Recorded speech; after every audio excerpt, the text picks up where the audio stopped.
In a straightforward and uncaring manner, Peter made it clear that he expected me to handle all household chores, care responsibilities, and essentially serve as the household's maid.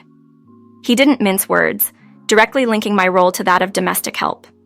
His stance was clear: either conform to his expectations or leave through divorce, a notion he seemed to wield as a threat. He justified his demands by claiming they were the natural responsibilities of a wife, bluntly suggesting that any objection to this would render me unfit for the role and subject to separation. Understanding the gravity of his words, I stood my ground. Despite Peter's belittling attitude, I reminded him of my significant achievements and contributions, particularly highlighting my successful career at a prestigious company, contrasting sharply with his struggles to maintain a modest restaurant, which thrived largely due to my support. Resolute, I faced Peter, making it clear that his conditions were unacceptable, effectively ending his control over me with a quiet declaration of his dismissal from my life. I am Abigail, a 33-year-old who proudly runs a restaurant that was once my father's legacy. Taking the helm at 25, right after college, was no small feat. Despite my degree in economics, the transition from academia to the realities of managing a business was filled with learning curves and challenges. Yet, with the dedication of our long-serving chef and staff, we've maintained the restaurant's reputation and quality, a testament to hard work and a bit of fortune.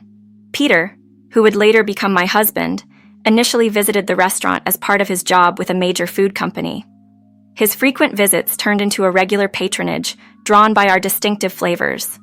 Despite the restaurant's unconventional location, its culinary excellence had cultivated a loyal following over the years. Peter was well-educated and successful, a stark contrast to my own world. Yet, his down-to-earth nature and charm quickly won me over, leading to a relationship that I once believed was grounded in mutual respect and admiration. However, the unfolding events revealed a starkly different reality, prompting a re-evaluation of our relationship and my stand against being reduced to a mere role within the confines of our home. I always believed that my feelings for him were one-sided, just a simple tale of a restaurant owner and a loyal patron. Yet unexpectedly, he opened his heart to me. "Abigail, would you consider going out with me with the intention of marriage?" he asked. My world spun with joy.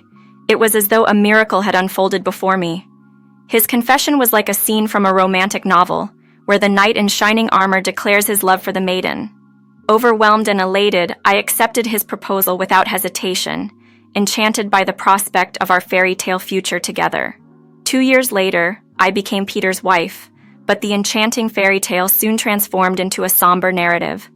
The warmth and affection that once defined our relationship faded, replaced by a cold, transactional dynamic. Peter, who once addressed me with endearment, adopted a stern and commanding tone. "You're my wife now. You understand what that entails, right?" he said. His sudden demand for respect and submission took me by surprise, marking a stark departure from the man I thought I knew. His expectations were clear. I was to embody the perfect wife, a role that seemed to prioritize subservience over partnership. Peter's demeanor shifted drastically, from a loving partner to a demanding authoritarian.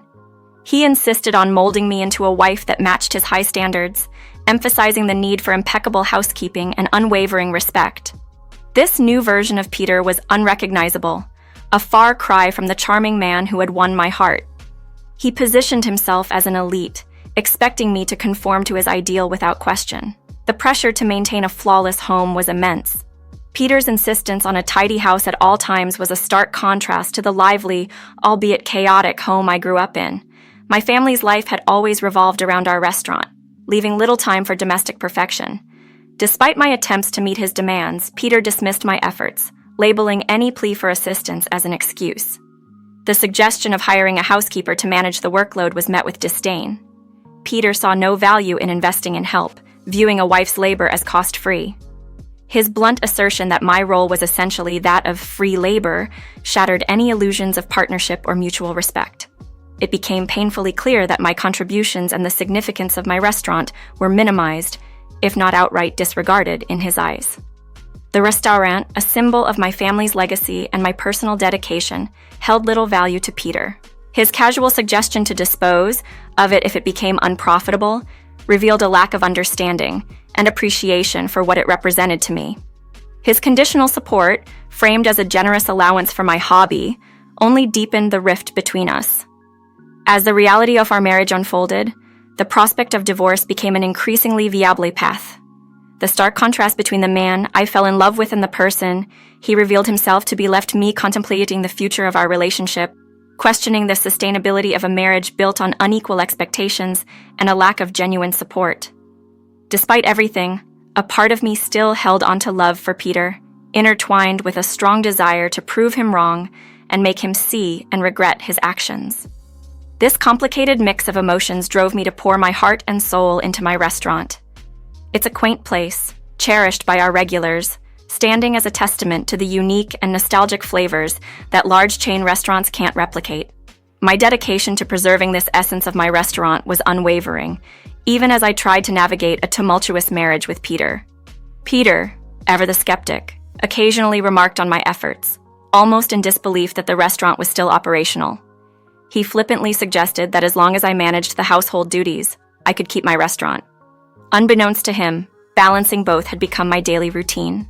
My mornings started before dawn, preparing breakfast for Peter before he headed off to work, followed by a day filled with managing the restaurant. Evenings were spent cooking dinner, cleaning, and preparing everything for Peter's return, all while ensuring our home remained pristine to avoid giving him any reason to force me to quit my passion. Sacrificing sleep and meticulously organizing every aspect of my day, I strived to keep both my professional and personal life in order. Peter held a constant threat over my head, hinting at the possibility of making me give up the restaurant if I ever let our home's standards slip. It became clear to me that Peter saw our marriage not as a partnership, but as a means to gain a dedicated servant, along with the added bonus of my restaurant's assets. Reflecting on the past, it dawned on me that Peter had probably chosen me because he believed I would never stand up to him, given my deep affections. His feigned surprise at my dedication to the restaurant and his claim of feeling betrayed by my continued success and independence were both ironic and hurtful. He had expected my undivided attention post-marriage, not realizing or perhaps ignoring that I had ambitions and responsibilities of my own. The situation took a turn for the worse when my mother suffered an injury and had to be hospitalized. Peter's parents, living in a neighboring state, were much like him, proud and dismissive. They looked down on me and my family, viewing us as inferior due to our connection to the service industry. Their elitist attitude was clear from the outset, suggesting I should be grateful for being chosen by Peter, and advising me to show more respect and subservience to match my fortunate position. They even went as far as to imply that Peter could have married someone from a more prestigious background, reinforcing their belief that worth and dignity are measured by corporate success rather than personal integrity or hard work. Peter occasionally seemed to defend me in their presence, suggesting my youth and background were areas for potential growth rather than fixed shortcomings. However, as time passed, it became apparent that these defenses were superficial, designed to placate rather than protect. His parents' continuous belittlement and Peter's failure to genuinely stand by me revealed the true dynamics of our relationship and his family's values. It was a painful realization that, despite my efforts and love for Peter, the respect and understanding I hoped for were conditional, predicated on conforming to their narrow view of success and subservience. Despite my strained relationship with Peter's mother, her injury was undeniably unfortunate. I felt a basic sense of duty to visit her at the hospital. However, Peter's expectations soon took me by surprise. He explained that after her surgery and subsequent hospital stay, his mother would need to undergo rehabilitation and that I was expected to care for her. This revelation was shocking, especially when he clarified that this caregiving would take place in our home, with his parents moving in with us after his mother's discharge. The thought alone was overwhelming. The dynamics of living with Peter were challenging enough, but the prospect of cohabiting with his demanding parents was entirely out of the question for me. I stood my ground, refusing to take on the role of caregiver. I argued that professional caregivers were a more suitable option for his mother's needs, given my commitments to running my restaurant. Peter's response was dismissive and outrageous. He suggested I should quit my restaurant, sell it, and use the proceeds for his family's needs. His words reduced me to nothing more than household help, making it clear that he viewed me merely as a source of free labor, including for his mother's care. His ultimatum was stark: conform to these expectations or leave. with divorce presented as a looming threat. His smug demeanor indicated he believed he had cornered me into submission. However, I was not intimidated. I quietly affirmed my position and achievements, contrasting sharply with his demeaning view of my restaurant. Without further argument, I internally dismissed him from my life, though he seemed not to catch my whispered dismissal. Peter mistook my silence for acquiescence, assuming I would comply with his demands given some time. He was mistaken.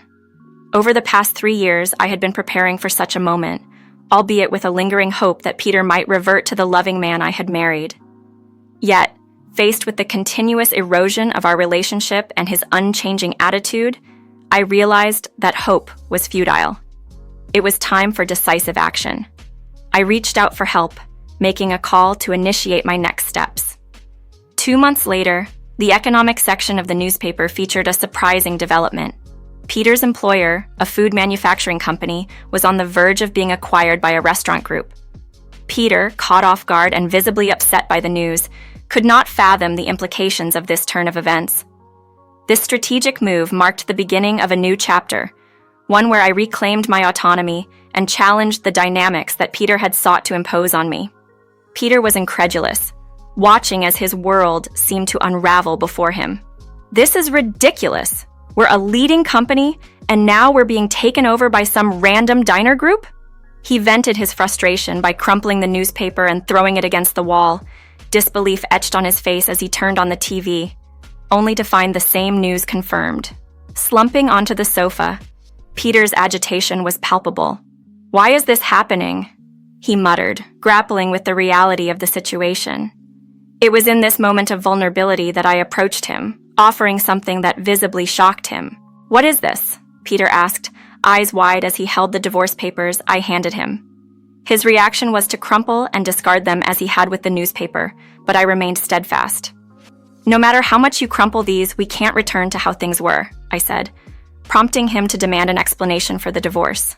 Peter was taken aback by my decision, especially since he had been the one to mention divorce first, albeit as a so-called figure of speech meant to manipulate me into compliance. His silence was answer enough when I confronted him with the truth of our situation. I loved him once, trusted him, but the repeated betrayals and deceptions made divorce the only path forward for me. Peter looked at the new set of divorce papers I placed in front of him, disbelief turning to desperation. "This is a lie, right? You wouldn't do this," he pleaded, unable to accept the reality that I was serious about ending our marriage. His plea for another chance, even as tears streamed down his face, couldn't erase the hurt and disrespect I had endured. "Why not? We loved each other, didn't we? We can start over," he implored, grasping for a sliver of hope. But it was too late. My decision was final. "I've given up on you. That's why I decided to buy your company," I revealed, leaving Peter dumbfounded. The restaurant group that acquired his company was a large corporation, boasting 2,500 full-time employees, a fact that underscored the depth of my resolve and the extent of my capabilities beyond what Peter had ever acknowledged or respected. The realization that I, the woman he had underestimated and reduced to a mere housemaid, had orchestrated such a significant move was a turning point. It signified not just the end of our marriage, but also a dramatic shift in power dynamics, marking a new beginning for me and the closure of a chapter defined by disregard and manipulation. In a moment filled with high stakes and emotions, I informed Peter, "I'm actually the president of that company, and given the circumstances, you're fired." Peter's laughter echoed in disbelief, thinking it a joke, but the reality was far from humorous. Shifting the conversation, I handed him an envelope, its contents eliciting a shocked outcry from him. Inside were detailed documents and photographs, clear evidence of Peter's numerous affairs, gathered meticulously by a private investigator. The range of individuals involved was staggering, showcasing Peter's misuse of his charm and status. The evidence was undeniable, spanning various liaisons, some even during what were meant to be professional commitments. Peter's face drained of color as he struggled to form words, his shock palpable. He attempted to deflect, accusing me of using his finances for the investigation, which I promptly corrected. Despite his perception of me as merely the proprietor of a struggling restaurant, I was about to unveil a much grander narrative. I explained that the restaurant, perceived by Peter as a failing venture, was, in fact, the cornerstone of a substantial information-gathering operation focused on understanding market trends and customer preferences. This modest establishment, initiated by my father, had grown into a global chain, the same entity responsible for acquiring Peter's company. Peter was stunned, unable to reconcile this revelation with his prior assumptions. I elaborated on the strategic importance of the restaurant's location for market research, which played a crucial role in the expansion of our family business to a major chain with international presence. As Peter grappled with this newfound knowledge, he accused me of deceit. However, I clarified that my silence was based on my father's advice to observe Peter's character, particularly after marriage, a test he failed, revealing his unchanged nature. This revelation was not just about my hidden business acumen, but also about Peter's failure to recognize the depth of the person he married. I shared how my father's illness necessitated a shift in leadership within our family business, contradicting Peter's assumptions of my role as merely stepping in due to a health crisis. This conversation marked a turning point, not only in our personal relationship but in Peter's professional life as well, revealing a complex narrative of ambition, betrayal, and strategic foresight. Fresh out of college, I stepped into a role much larger than I had ever anticipated. Being young and newly graduated with a degree in business management didn't fully prepare me for the monumental task of running a restaurant, let alone being seen as a CEO. My father, aware of my inexperience, sternly cautioned me about the heavy responsibility. He made it clear that failure would not only tarnish the family legacy, but also disqualify me from being recognized as his rightful successor. He also advised against marrying hastily, fearing a stranger might seize control or damage the business. Despite these warnings, I held a strong belief that Peter would be different, that he would respect my commitment and share in my values. This belief led me to keep silent about my true role and the stakes involved, hoping to prove both my capability and trustworthiness. However, Peter's actions betrayed my trust, echoing my father's foresight that if Peter proved unworthy, I should take matters into my own hands. Running a major corporation required decisiveness and the ability to address personal betrayals head-on. So, for 3 years, I harbored the hope of Peter showing remorse and changing his ways. Yet, as time passed, the realization dawned that I needed to act. After making a decisive phone call, I awaited the arrival of the next crucial step in my plan. The doorbell soon rang, and I opened the door to reveal the former president of Peter's company, which was now under my ownership. The air was tense as the former president, with a strained smile, handed Peter a termination notice. It was an official document outlining his dismissal for disciplinary reasons, including misusing company time and funds. In a strategic move, I had offered the former president a chance to retain his position in exchange for enforcing Peter's termination. Peter's actions, seen as minor individually, accumulated into a significant breach of trust and professional misconduct. I made it clear to Peter that his dismissal was deserved, urging him to leave what he thought was our shared home.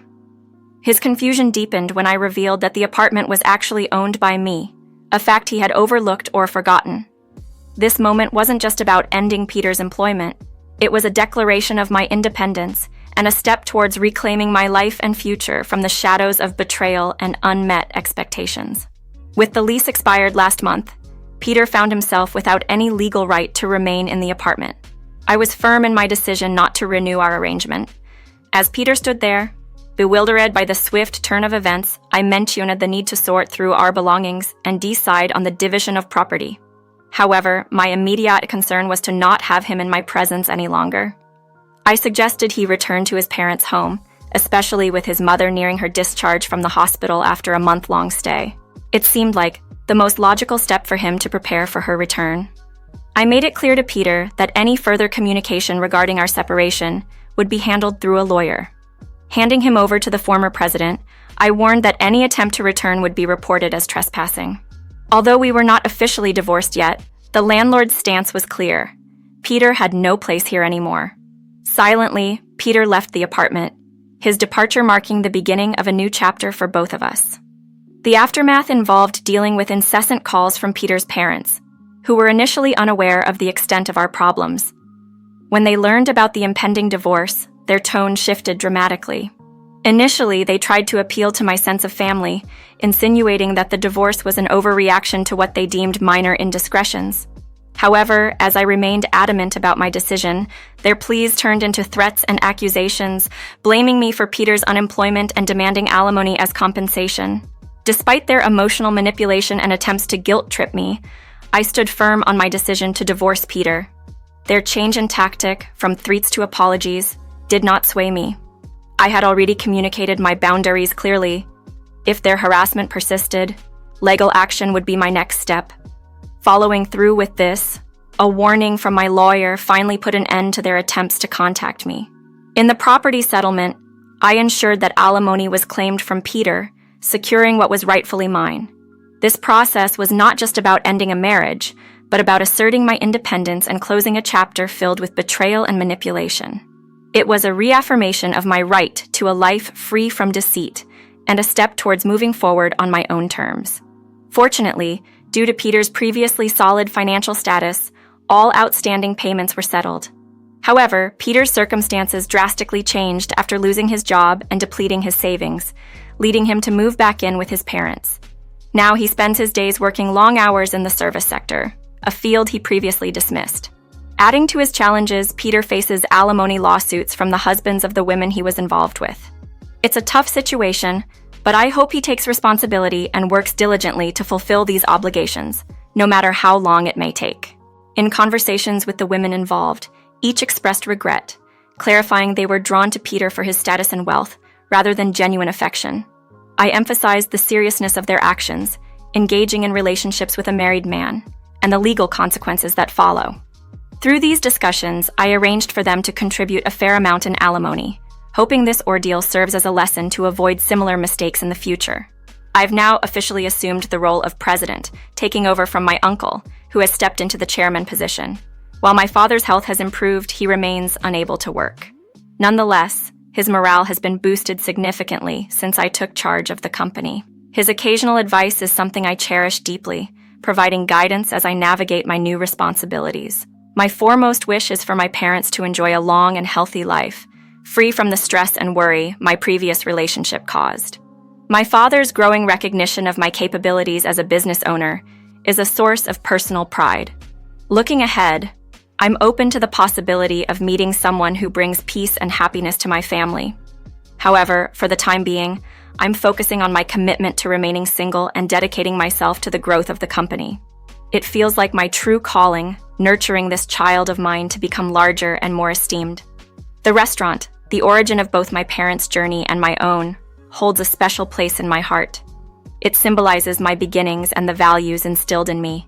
As I continue to manage it alongside my responsibilities as president, it remains a cherished reminder of where I started and the legacy I aim to build upon. My journey is just beginning, but I'm optimistic about the future and the successes that lie ahead.